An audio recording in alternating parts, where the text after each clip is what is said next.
Bismillahirrahmanirrahim. Assalamualaikum warahmatullahi wabarakatuh.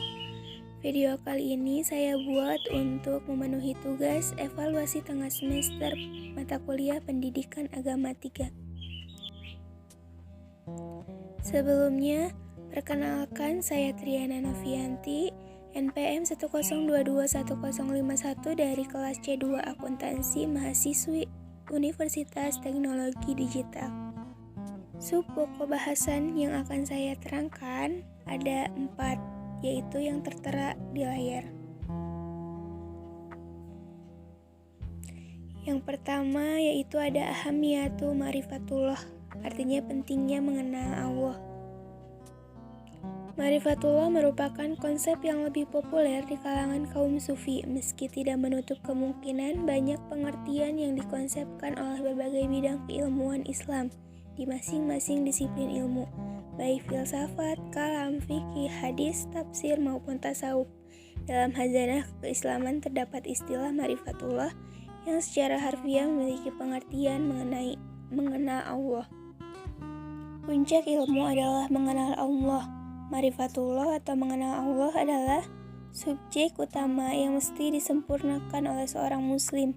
Ma'rifatullah bukanlah mengenali zat Allah, karena hal ini tidak mungkin terjangkau oleh kapasitas manusia yang terbatas. Sebab, bagaimana mungkin manusia yang terbatas ini mengenali sesuatu yang tidak terbatas?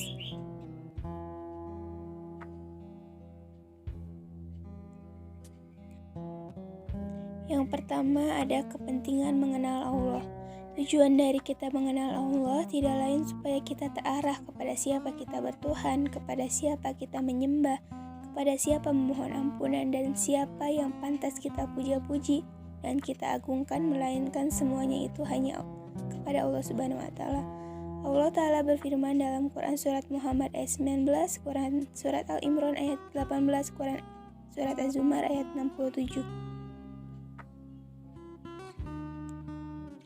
Yang kedua ada tema pembicaraan Allah Rabbul Alamin.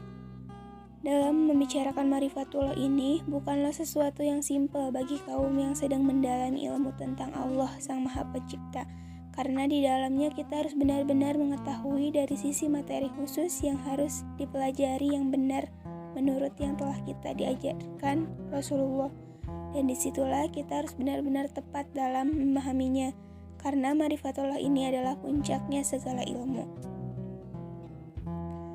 Allah Ta'ala berfirman dalam Quran Surat Ar-Ra'd ayat 16, Quran Surat Al-An'am ayat 19 dan 12, Quran Surat Al-Ankabut ayat 59, dan Quran Surat Al-Baqarah ayat 225.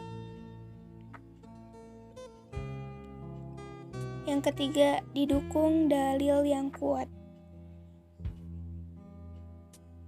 Yang pertama ada dalil nakli, dalil akli, dan fitri atau fitrah. Keempat, dapat meningkatkan iman dan takwa, karena dengan meningkatnya ilmu, iman dan ketakwaan seorang hamba bisa membuahkan dan menumbuhkan rasa dalam hati, yaitu kemerdekaan, ketenangan, berkah, kehidupan yang baik, surga, keridhaan Allah. Yang kedua, ada at-thoriq ila ma'rifatullah, artinya cara menuju ma'rifatullah. Pertama, ada jalan menuju pengenalan terhadap Allah. Manusia diciptakan oleh Allah Ta'ala dengan membawa anugerah fitrah dalam dirinya. Makna seperti ini disebutkan pula di dalam hadis Nabi SAW, yang artinya setiap bayi dilahirkan dalam keadaan fitrah. Orang tuanya lah yang menjadikan Yahudi, Nasrani, atau Majusi. Hadis riwayat Muslim.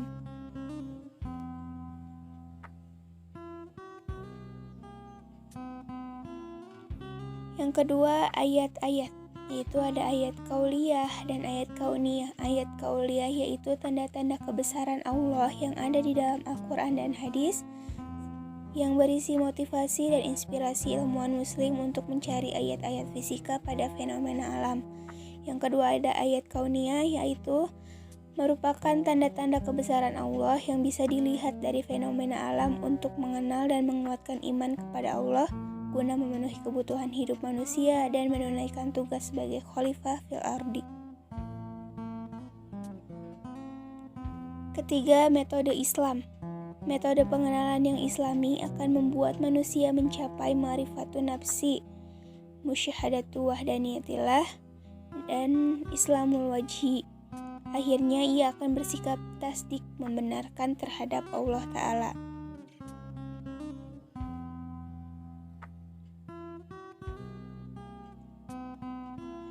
Yaitu dengan nakli dan akli, membenarkan, menghasilkan iman. Keempat, metode selain Islam.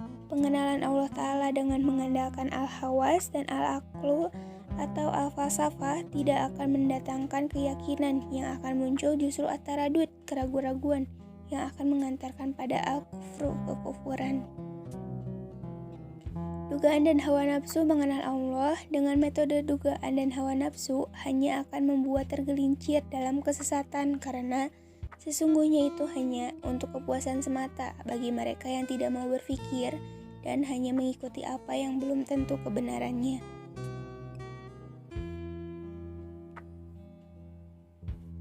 Kedua, ragu-ragu. Hanya orang kafir yang meragukan firman Allah Subhanahu wa Ta'ala. Yang ketiga, berakibat kufur. Tentunya dengan kita mengikuti mereka yang belum tentu kebenarannya hanya akan membuat kita jatuh dalam kekufuran, karena mereka hanya membuat kebohongan yang membuat kita untuk mengikutinya. Yang ketiga, al-mawani fil ma'rifatullah, artinya penghalang mengenai Allah. Sifat-sifat yang menghambat pengenalan terhadap Allah. Secara garis besar terdapat dua hal yang menghalangi manusia dalam mengenal Allah. Pertama, maradus syahwat, yang kedua maradus syubhat. Yang pertama, maradus syahwat, sifat yang berasal dari penyakit syahwat, yaitu ada fasik, sombong, zalim, dusta, banyak dusta. Orang-orang seperti inilah yang akan harus diobati dengan mujahadah. Yang kedua, ada maradus syubhat, sifat yang berasal dari penyakit syubhat, yaitu ada jahil, ragu-ragu, menyimpang, dan lalai, berakibat sesat, dan diobatinya harus dengan ilmu.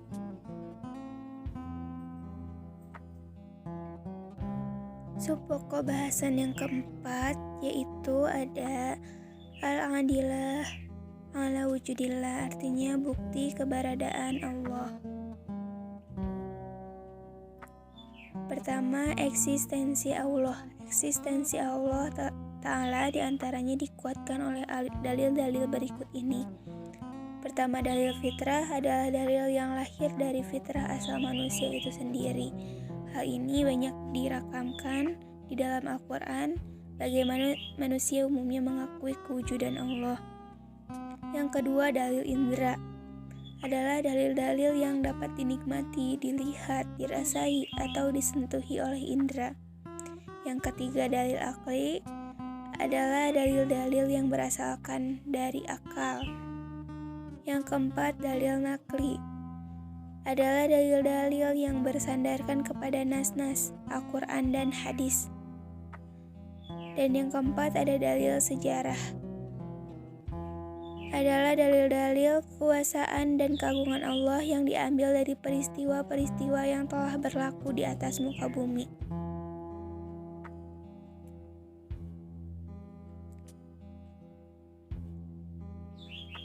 Yang kedua, ada mengagungkan dan mentauhidkan Allah. Dari semua dalil-dalil yang dapat dilihat sebelumnya adalah berfungsi menguatkan pandangan kita betapa keagungan Allah Subhanahu wa Ta'ala begitu luar biasa dan menundukkan kita sendiri di hadapan keagungan ini. Langsung mencetuskan tauhidullah yang luar biasa. Dalil sesungguhnya ini, umat kamu, hai mukminin, umat yang satu dan aku Tuhanmu, sebab itu sembahlah aku.